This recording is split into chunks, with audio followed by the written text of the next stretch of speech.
Bismillahirrahmanirrahim. Assalamualaikum warahmatullahi wabarakatuh. Salam sejahtera untuk kita semua. Om Swastiastu. Saya Profesor Dr. Insinyur Bondantiara Sofyan, Direktur Jenderal Potensi Pertahanan Kementerian Pertahanan Republik Indonesia. Anak-anakku sekalian, mahasiswa baru Telkom University, saya ingin bicara dengan kalian mengenai bela negara.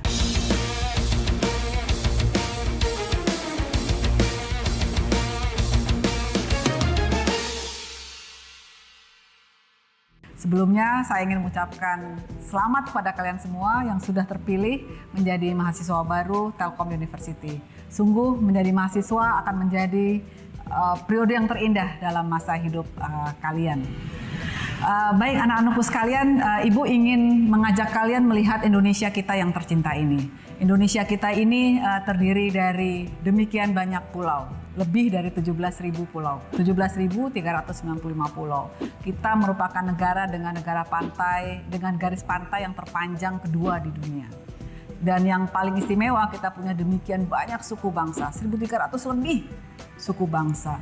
Kita punya jutaan, 260 juta lebih penduduk.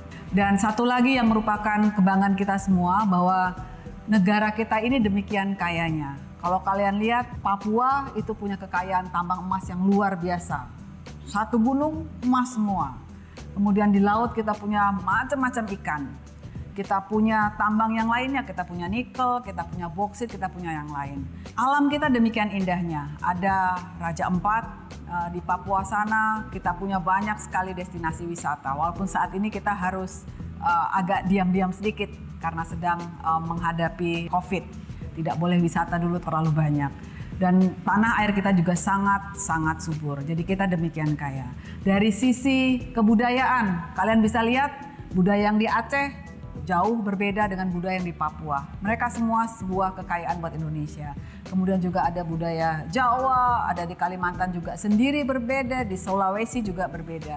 Itu semua merupakan keragaman yang harus kita syukuri sebagai bagian dari bangsa Indonesia.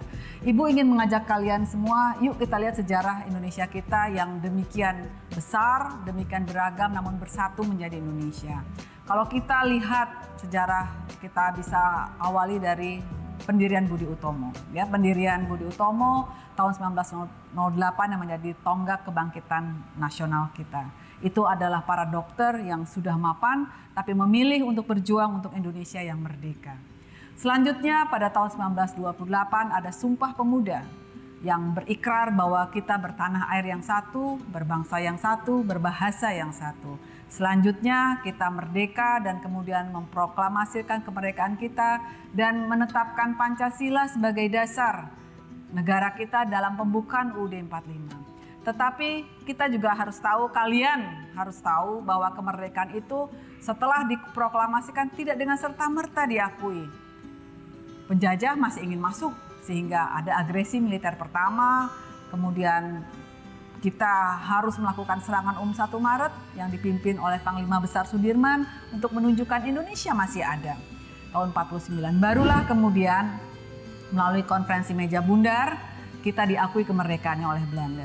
Setelah itu kita membangun, kita menyelenggarakan Asian Games. Kemudian setelah itu ada lagi peristiwa yang membuat kita luluh lantak, G30 SPKI tahun 65. Kita tahu bahwa 7 pahlawan revolusi kita gugur pada saat itu. Dan kemudian setelah itu berganti presiden, kita membangun, kembali terjadi sebuah gerakan reformasi tahun 98 di mana mahasiswa kembali turun dan menuntut untuk pergantian pimpinan, menuntut demokrasi, dan terjadilah reformasi tahun 98. Tapi demokrasi yang dituntut saat itu kita belum siap, ya, sehingga terjadilah konflik-konflik horizontal. Kita tahu di Ambon pada tahun 99 sampai 2002 ada konflik horizontal antara Islam dan Kristen. Kemudian setelah itu kita punya sejarah pahit, tim-tim lepas, Timur lepas tahun 99. Pada tahun 2001 terjadi konflik di Sampit antara suku Dayak dan suku Madura. Tahun 2002 ada sejarah lagi, Sipadan Legitan lepas, ya, tanpa peluru, tanpa invasi tapi melalui mahkamah internasional. Kemudian Aceh juga hampir lepas sehingga harus diberlakukan daerah operasi militer tahun 2003. Itu adalah ancaman-ancaman yang telah terjadi sepanjang sejarah bangsa Indonesia. Selanjutnya apa? Ada narkoba, ada terorisme, radikalisme, korupsi. Dan mungkin kalian masih ingat di akhir tahun lalu, tahun 2019 itu ada masalah di Papua yang menyebabkan hampir terjadi bentrok. Dan kalau kita lihat saat ini ada lagi ancaman yang sekarang kita sama-sama sedang hadapi sehingga kalian harus menghadapi atau melakukan pengenalan mahasiswa baru ini secara online. COVID-19 yang telah memakan banyak korban dan COVID-19 sudah dinyatakan sebagai pandemi oleh WHO.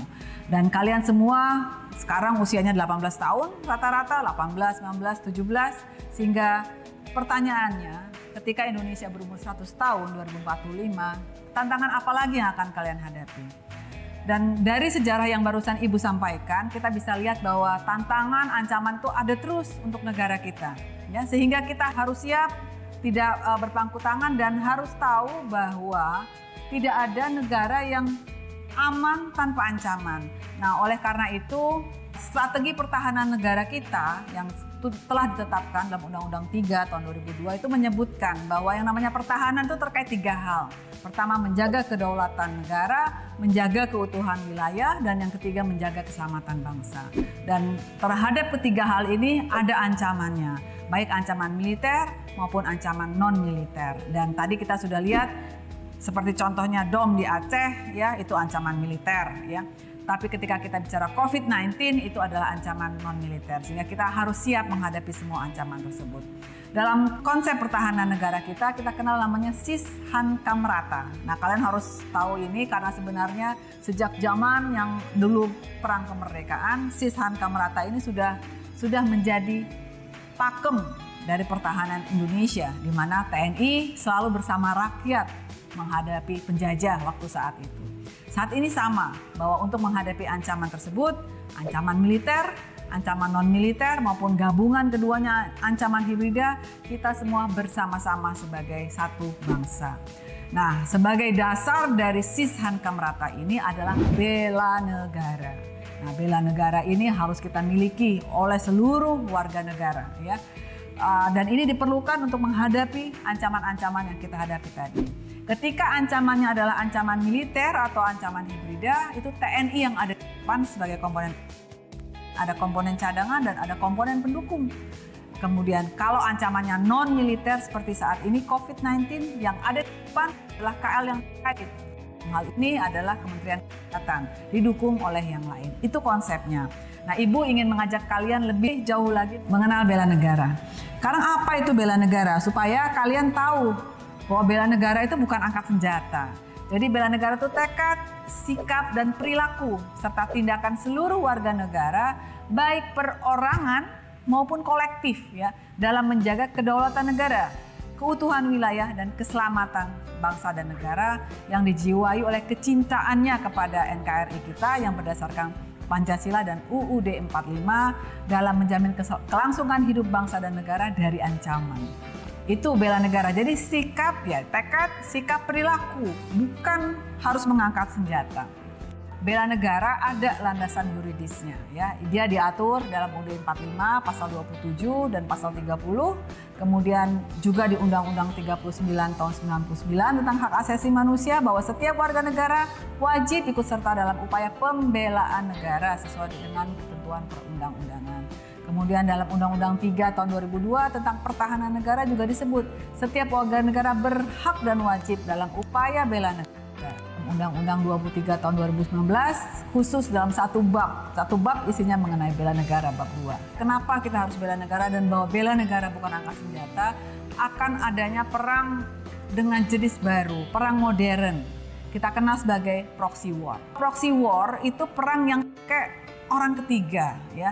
Jadi ada dalang di belakang yang berkelahi antara A sama B tidak sadar bahwa mereka berkelahi karena ada yang manas-manasin di belakang. Metodenya brainwashing. Jadi brainwashing itu tahap pertamanya mengubah ideologi. Akan mengatakan kepada kalian Pancasila itu tidak betul. Nah, kemudian setelah itu akan dibentuklah pemberontak dalam tanda kutip separatis-separatis yang akhirnya secara tidak sengaja, secara tidak sadar mereka akan mengikuti kemauan dari orang yang melakukan brainwash tersebut dan akhirnya lewat orang-orang ini menguasai Indonesia. Mari kita lihat contoh-contohnya anak-anakku ya. Jadi radikalisme, tersebarnya radikalisme itu adalah perang pola pikir dan juga campur tangan asing. Membenturkan agama dengan dasar negara kita. Berikutnya itu adalah misalnya separatisme. Contoh yang paling dekat itu adalah kemarin kasus Papua. Itu mencontoh terjadinya lepasnya Timur Timur.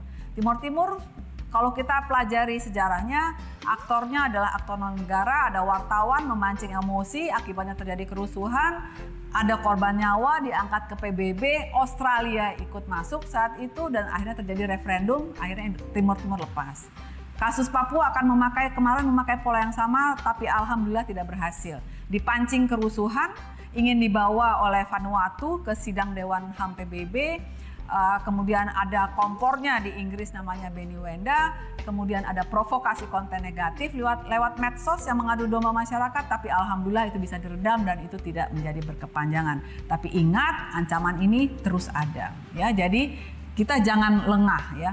Ibu ingin menyampaikan ada dua negara sebagai contoh. Uni Soviet itu dari negara demikian besar dulu USSR, Uni Soviet itu pecah menjadi 15 negara-negara yang kecil. Kemudian ada Yugoslavia juga pecah menjadi 7 negara kecil dan negara ini pecah tanpa invasi negara asing secara fisik. Nggak ada negara asing datang menduduki, nggak ada ya. Tapi mereka pecah karena diadu domba ya. Dan ini yang kita harus waspadai. Tadi itu adu domba, kemudian kita sekali lagi Ibu ingatkan kita sudah pernah 2 kali kehilangan wilayah negara kita yang tercinta ini. Pertama tahun 99 Timur Timur yang tadi kita sudah ceritakan, kemudian tahun 2002 itu Pulau Sipadan dan Pulau Ligitan.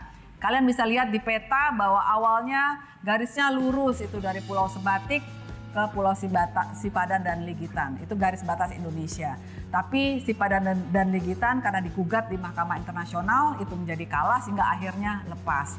Kalian kalau lihat di Google ya, kedua pulau itu demikian indah dan menjadi sumber pemasukan negara lewat pariwisata ya, tapi kemudian mereka menjadi hilang. Dengan kalahnya kita di Sipadan dan Ligitan, kita mendapat masalah baru mengenai hak di Blok Ambalan. Sehingga kita lihat bahwa begitu garis batas negara berubah ya, kedaulatan negara terganggu, keutuhan wilayah terganggu, akibatnya banyak rentetannya sehingga kita semua harus hati-hati. Nah, Ibu ingin mengajak kalian melihat lebih jauh mengenai nilai dasar bela negara itu ada 5. Yang pertama, cinta tanah air.